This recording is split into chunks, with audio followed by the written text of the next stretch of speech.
Hey friend, if you find your thumbs getting sore after drumming, especially after playing loudly or quickly, then you're in the right place today. Man, can I relate to this struggle. You're frustrated because you know something must be wrong, but you don't know what to change to fix it, which leaves you feeling completely incapable on your instrument. I once had so much thumb pain after a gig that I knew I had to change something, and thankfully I eventually discovered some big shifts that you can make to avoid this struggle. The thing is, most drummers reach for grippier sticks in order to avoid squeezing too tight, and those do help for sure, and we're going to talk about those. But the core solution here is changing the way that you grip so that you don't have to squeeze as hard to still maintain control over the sticks. So today we're breaking down 4 steps to solve this, and I'll show you the exact trouble muscle on my hand that step number 3 specifically solves. We'll also check out an amazing drummer who is the perfect example of how to play fast and loud extraordinarily well. Let's get you playing without pain and feeling more relaxed so that you can have fun and focus on the music. You can do this.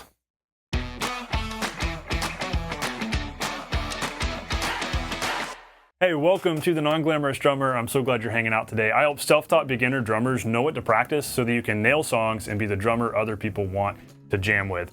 And hey, I have a free gift for you. I want to help you solve your weak hand and build fast, fluid chops around the drum set, even if you're not able to practice on a full kit all the time. If you're a total beginner and you're on a practice pad, if you're trying to practice quietly and you're on a practice pad, if you're practicing on the pad on the go. Point is, if you're constrained to pad practice, the big challenge is knowing what to practice on the pad so that you can actually solve that weak hand and actually build the chops you need to play around the drum set and feel like you've actually been practicing the drum set.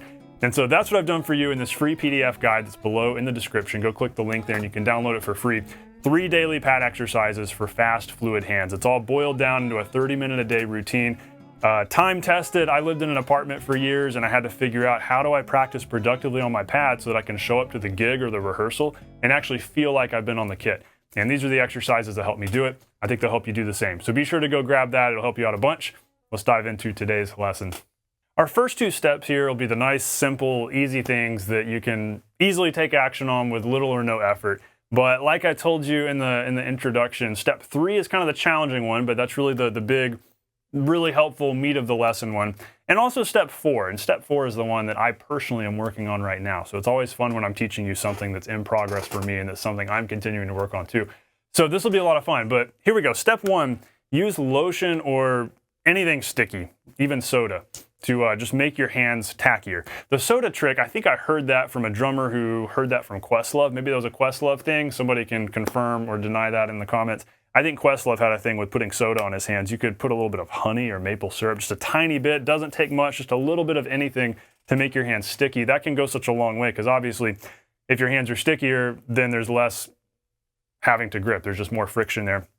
You can also use sticks like these. These are the Vic Grip sticks that have a coating on them. I think every stick maker has something like this. And so these are kind of the obvious steps you can take.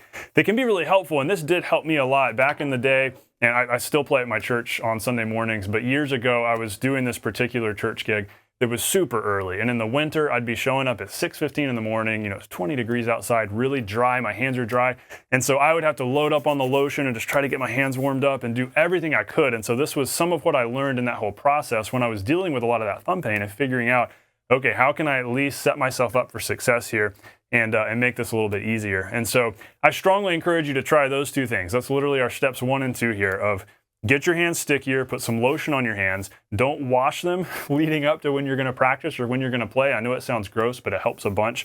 I've been working on getting my hands clammy this morning. It's a little bit cool and dry. It's a cool, dry spring morning in Georgia right now. And so I put on lotion twice, I think, in the last hour and a half, and I've been not washing my hands. I've been trying to get them warmed up and get them loosened up so I feel like I can grip. So do that, whatever you need to do there, and then try out some of the sticks with the grippy coating, or you can get like a tape that you can wrap around your stick, and that might help a lot because literally that alone will help you feel so much more in control because the sticks just won't slip and slide so easily. Yes, they might still move a little bit, and that's not going to guarantee it, which is why we got to get into step 3. So step 3, this is where it gets fun. Adjust your fulcrum to middle finger close to the palm so that you squeeze less. So I showed you in the thumbnail and mentioned earlier that trouble muscle. So looking up close here from this camera, here's what I've noticed. This is my experience. It might be different for you, but odds are I think a lot of us deal with a lot of the same struggles on the drums.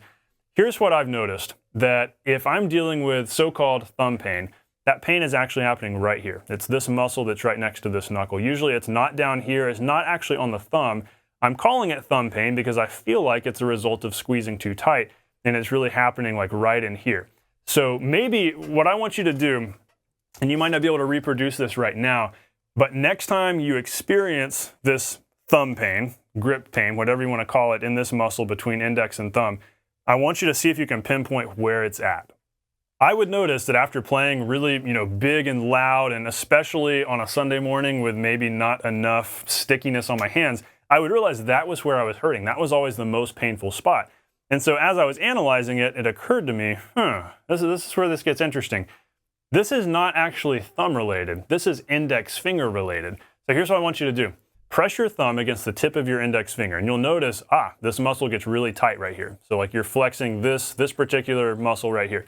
Now you'll notice the thumb muscle, like the big thumb muscle down here, it's also pretty firm. But now switch to pressing on your middle finger. When you press on the middle finger, even if you press really hard, this muscle right here is still pretty soft, like it's not really doing much. Now this muscle here is still firm if you're pressing hard. So this one's activated no matter what. But in my experience, this muscle is never the one that gets sore. It's always this one up here. So using some common sense here, if we know that this muscle is activated by pressure from the index, really this is an index finger problem, not a thumb problem.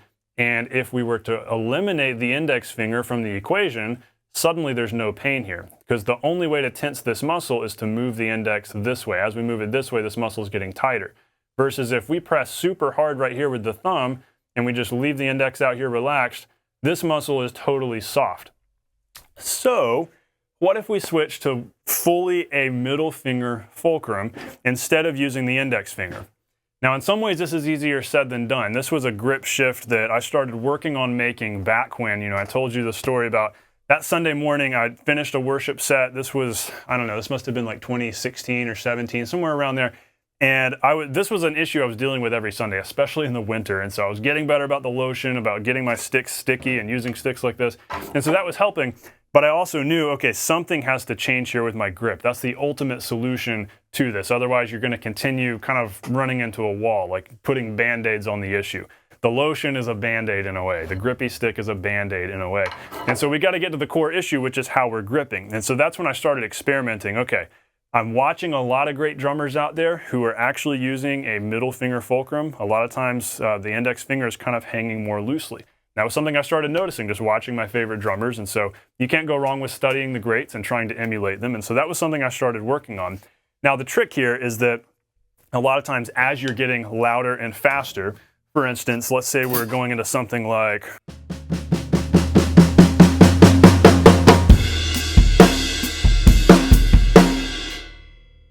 as we get louder, a lot of times there's a tendency to wrap the fingers around more because we have more motion. And so we feel like, oh, the sticks are going to slip, they're going to fly. And so then the index starts to overcompensate and do more than it needs to. And that's how we end up with that pain. I noticed that especially going fast, it's not just the loud, it's the fast, where that tends to become an issue. If I'm playing a lot of backbeats with my left hand, if I'm going,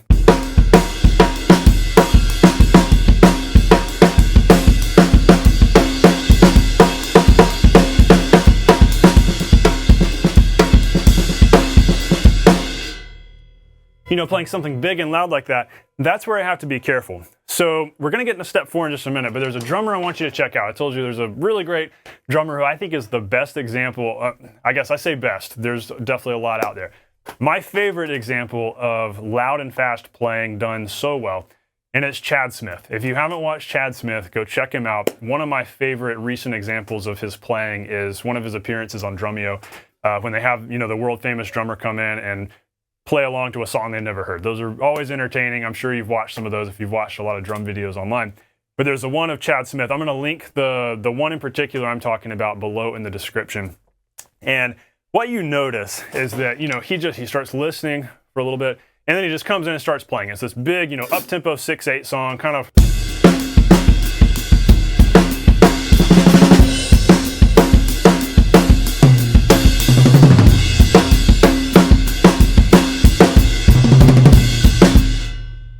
I'm totally making up randomness, but that's the kind of feel, and he's just going at it, just playing like crazy and playing super loud. There's this part where he's going. playing this, loud, bombastic stuff on the toms. And what's so interesting, one of the most striking things about the way that he's playing is how you look at his hands, especially whenever they go to the overhead camera view, and you notice his index fingers are not tightly wrapped around. If they were, you'd be seeing this right here, where the index comes around and touches the thumb. And if we're doing that, we're starting to firm up this muscle here, and if we squeeze too much, then we get really tight here, and that doesn't feel good. We're basically working harder than we need to. But what you notice Chad Smith doing, his index fingers aren't like this. They're not like sticking out this way. And most drummers aren't going to do that because that feels a little bit awkward. We do want to use our index fingers to be somewhat of a guardrail, where they're kind of just gently curving. And so that's what you see his doing, where they're kind of just like this. The whole time he's playing, you can tell his fulcrum is being formed somewhere right around here. I don't know exactly what he's doing inside of his hand, but it's something like this. That way his index finger can kind of just gently curve around. Every once in a while you see it kind of float out a little bit, especially when he's keeping time up here. But even when he's hitting these big hard backbeats, no matter how fast or loud he's playing, you're noticing that his index fingers are not tight. And so my best educated guess here is that the way that he's doing all of that while staying so relaxed, but not getting tired and not developing pain, I'm assuming that there's no pain going on in his hands. He's been doing this for decades and he's not young anymore. I'm assuming that he has perfected his technique and his grip for what he's doing. So I think there's a lot to be gleaned from that. So I want you to watch that video. I want you to check out what Chad Smith is doing. It's essentially what I'm trying my best to convey here and show you what I've worked on, where I've moved the stick to here, closer to the palm of my hand. This was the biggest shift, probably the biggest technique shift I ever made in my playing. This was probably about, 6, 7, 8 years ago, really working on that. And so it helps out a whole bunch if you move your stick to here. Because your thumb's not having to press as hard, it's easier to put pressure on the stick with less effort when it's here versus here. And also, if you're not having to activate the index finger, things are just a lot more relaxed here in your hand. And so that's going to help you out a whole bunch. But step number 4, so step number 3 was the big shift that I made 7 years ago. The first 2 steps were the ones I kind of started working on before that. But step 4, this is where I'm at now. This is the one I'm constantly still working on. And so, hey, I'm just being straight with you. This is something I'm still working on. Step number 4, intentionally think about relaxing as you play. So the big challenge, like I was telling you, so as we get loud, the challenge is staying relaxed even when we're getting loud, and especially if we're getting fast, especially if we're playing something really busy, especially if it's with the left hand. And so what I realized I have to watch out for, let's say I'm playing something like,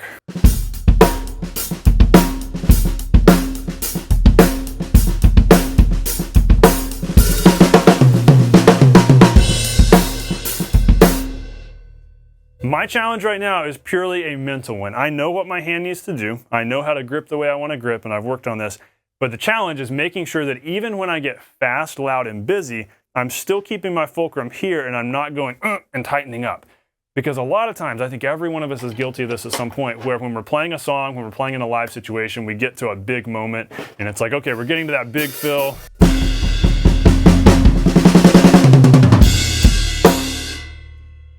It's really easy to get tighter than we need to be when we go into a big fill. Even if it's not super fast like that, if it's something like, we kind of hype up fills in our mind. Because it's kind of like, okay, it's a fill, it's our big moment here, it's the big thing we got to do.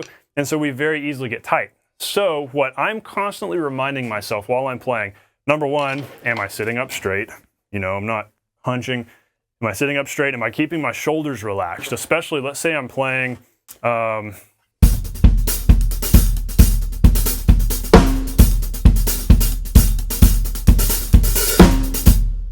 any kind of song or groove like that where you've got the 16th here, it's easy to go like this. If you're not careful, you'll go.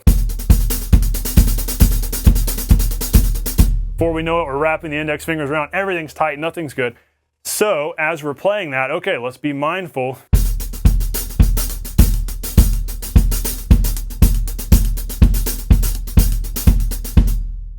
So this is totally weird, but even go like this while you're practicing, so that you can figure out how to connect your brain with your shoulders while you're playing.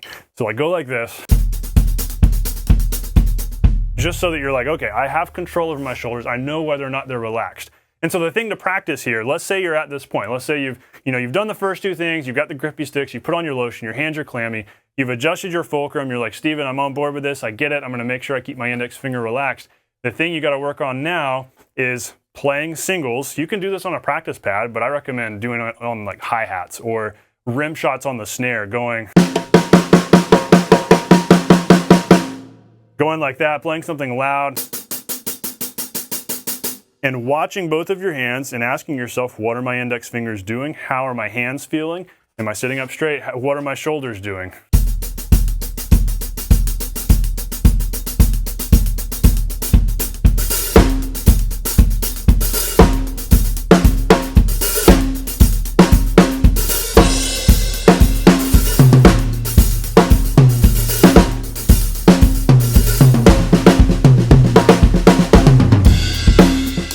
Do singles, anything, it doesn't matter so much the what here as the how. What are you paying attention to while you do this? What are you watching? What are you listening for as you're just being mindful of how am I gripping?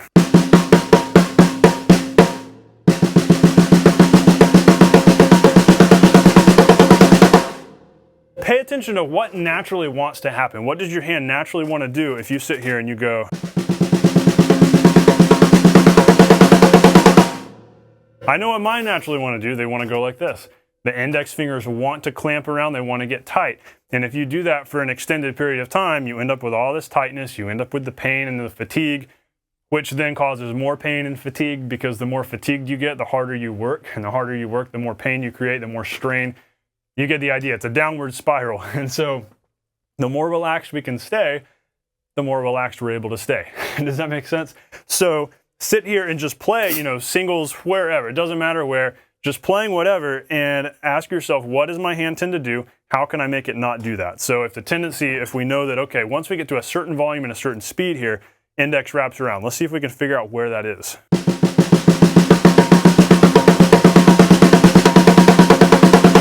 It's like right there. So we say, okay, let's go right there at that speed, bump, bump, bump, bump, bump, isolate just the left hand. Let's say the left hand is the issue. Well, can we do those same rim shots at that same volume, that same speed, without using the index finger? Yeah, we can. We can make it work. The stick is touching it, of course, but it's not wrapping around. So if we can, in a way, like wean ourselves off the index finger, then we could allow it to then gently wrap around again.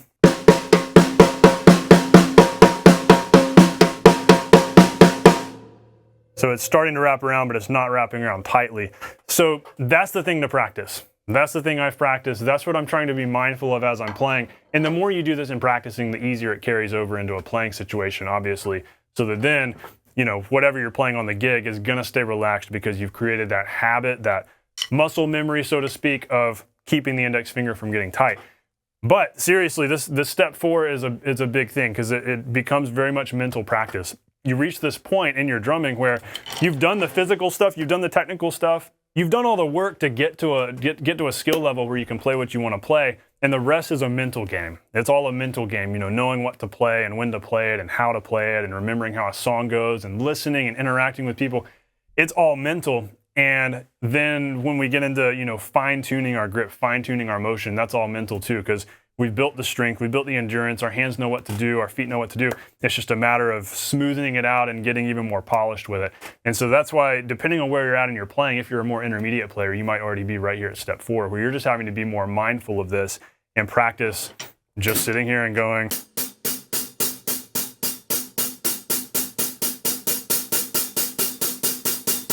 And watching up, I see my index finger creeping down here. Okay, let's keep it loose.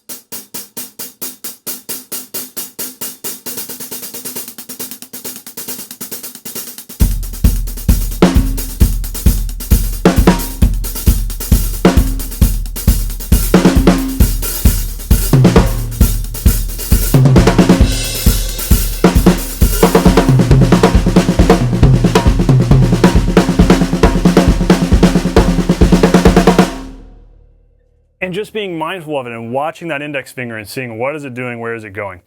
It takes practice, it takes mindfulness and just paying attention to it. But hey, if you follow these steps, my hope for you is that you'll be able to play pain-free, feel more relaxed, and be able to focus on the music, all of which are a huge deal. If you reach a point in your playing where there's no longer crippling soreness in your hand, there's no longer fatigue that's causing you worry, stress, and more strain, which causes you to get more fatigued, which causes more pain, which all distracts you from the music. Imagine eliminating all of that. You're able to just have fun and play musically. That's just one step closer to being able to sound awesome with a band, to being able to nail songs and have fun on your instrument, because what good is any of this if we're not having fun? This is all a means to an end. Let's eliminate the sore thumbs, and you can absolutely do it. So, hey, question for you before you go. My question for you is, what other questions do you have about control, how tightly to grip, or just dealing with any kind of hand pain or hand strain in general? Leave a comment below and or shoot me an email if you like, whichever you prefer.